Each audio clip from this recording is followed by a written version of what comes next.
जब मनुष्य पहली बार अपने भीतर झांकने का साहस करता है, तब उसे सबसे पहले कोई देवता नहीं, कोई अप्सरा नहीं, बल्कि अपना ही मन दिखाई देता है। और यही मन या तो उसे भ्रम की गहराइयों में ले जाता है या आत्मिक जागरण की ऊंचाइयों तक। प्राचीन ग्रंथों में जिन अप्सरा साधनाओं का वर्णन मिलता है, उन्हें अक्सर केवल आकर्षण और कल्पना समझ लिया जाता है। लेकिन क्या आपने कभी सोचा है कि तिलोत्तमा अप्सरा साधना असल में किसी बाहरी शक्ति को बुलाने की नहीं, बल्कि आपके भीतर छिपी चेतना को जगाने की प्रक्रिया हो सकती है? आज इस वीडियो में हम न तो डर फैलाएंगे, न ही कोई झूठा चमत्कार दिखाएंगे। आज हम बात करेंगे उस सत्य की जो साधना को कल्पना से अलग करता है और आत्मिक विज्ञान से जोड़ता है। अगर आप सच जानना चाहते हैं तो इस वीडियो को अंत तक जरूर देखिए, क्योंकि आगे जो है वो आपकी सोच को बदल सकता है।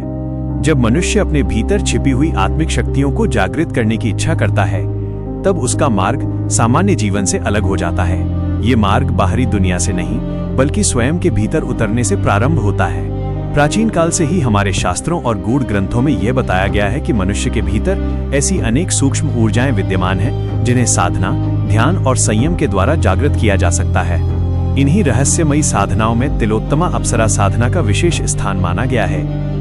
तिलोत्तमा अप्सरा साधना को केवल एक आकर्षण या कल्पना की दृष्टि से देखना इसकी वास्तविकता को समझने में बाधा बन सकता है।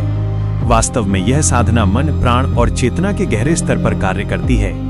इसका उद्देश्य केवल किसी दिव्य रूप का दर्शन करना नहीं, बल्कि साधक के भीतर छिपी हुई चेतना को जागृत करना है। जब साधक इस मार्ग पर आगे बढ़ता है, तो उसे अपने विचारों, भावनाओं और इच्छाओं पर गहरा नियंत्रण स्थापित करना पड़ता है।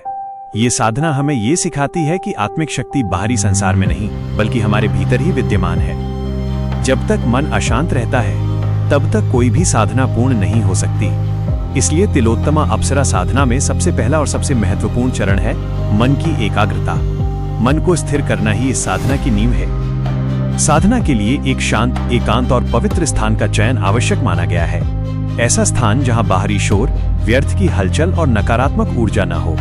जब साधक ऐसे वातावरण में बैठता है, तो उसका मन स्वतः ही धीरे धीरे शांत होने लगता है।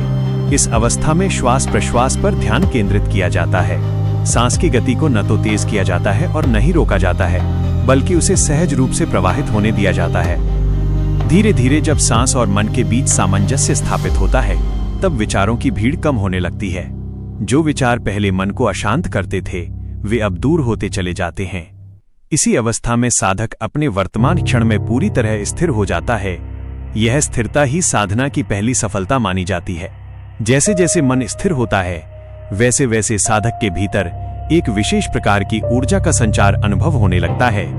कभी कभी ये ऊर्जा हल्की गर्माहट, कंपन या शांति के रूप में अनुभव होती है। यह संकेत होता है कि साधक का ध्यान अब बाहरी संसार से हटकर भीतर की ओर केंद्रित हो चुका है। यही वो क्षण होता है जहां से तिलोत्तमा अप्सरा साधना की वास्तविक यात्रा आरंभ होती है। इस साधना में केवल मंत्रों का जाप करना ही पर्याप्त नहीं माना गया है। मंत्र तो केवल एक माध्यम है जो मन को एक दिशा देते हैं। वास्तविक कार्य तो साधक की चेतना करती है। इसलिए इस साधना में निर्देशित ध्यान और सरल प्राणायाम का विशेष महत्व बताया गया है। प्राणायाम के माध्यम से शरीर की ऊर्जा नाड़ियों को शुद्ध किया जाता है, जिससे प्राण शक्ति का प्रवाह सहज रूप से होने लगता है। हमारे शरीर में कई ऐसे ऊर्जा केंद्र होते हैं जिन्हें चक्र कहा जाता है। ये चक्र साधक की चेतना के विभिन्न स्तरों से जुड़े होते हैं। तिलोत्तमा अप्सरा साधना में विशेष रूप से इन चक्रों पर ध्यान केंद्रित किया जाता है, जिससे साधक के भीतर एक सूक्ष्म जागृति का अनुभव होता है। ये जागृति किसी बाहरी दृश्य की तरह नहीं होती, बल्कि एक आंतरिक अनुभूति के रूप में प्रकट होती है। जैसे जैसे साधक इस साधना को निरंतर अभ्यास में लाता है, वैसे वैसे उसका मन अधिक शांत, स्थिर और सजग होता चला जाता है।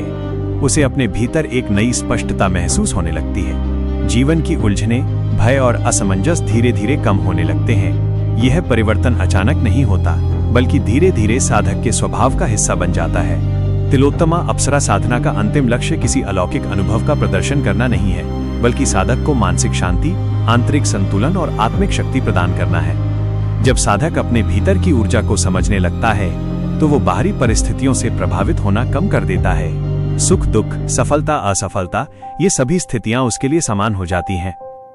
इस साधना के मार्ग पर चलते हुए संयम और धैर्य का विशेष महत्व है। जैसे एक दीपक को हवा से बचाकर रखना पड़ता है, वैसे ही साधना को भी बाहरी विकर्षणों से बचाना आवश्यक होता है। यदि साधक जल्दबाजी करता है या केवल परिणाम की इच्छा से साधना करता है, तो वो इस मार्ग पर आगे नहीं बढ़ पाता। साधना का फल तभी मिलता है जब साधक पूर्ण समर्पण और समझ के साथ इस अभ्यास को करता है। यह साधना केवल ध्यान के समय तक सीमित नहीं रहती, बल्कि धीरे धीरे साधक के पूरे जीवन में उतरने लगती है। उसका व्यवहार, उसकी सोच और उसकी दृष्टि बदलने लगती है। वो अधिक शांत, अधिक समझदार और अधिक संतुलित बन जाता है। यही इस साधना की वास्तविक सफलता मानी जाती है। जब व्यक्ति तिलोत्तमा अप्सरा साधना को अपने दैनिक जीवन का हिस्सा बना लेता है, तब उसे यह अनुभव होता है कि साधना किसी एक क्षण का अभ्यास नहीं, बल्कि जीवन जीने की एक कला है। ये कला हमें अपने भीतर झांकने, स्वयं को समझने और अपने अस्तित्व की गहराई को महसूस करने का अवसर देती है।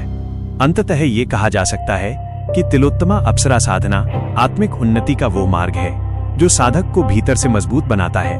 ये उसे जीवन की चुनौतियों का सामना करने की शक्ति देता है और उसके भीतर एक स्थायी शांति का संचार करता है। जब साधक इस शांति को प्राप्त कर लेता है, तब उसके लिए साधना ही जीवन बन जाती है और जीवन ही साधना।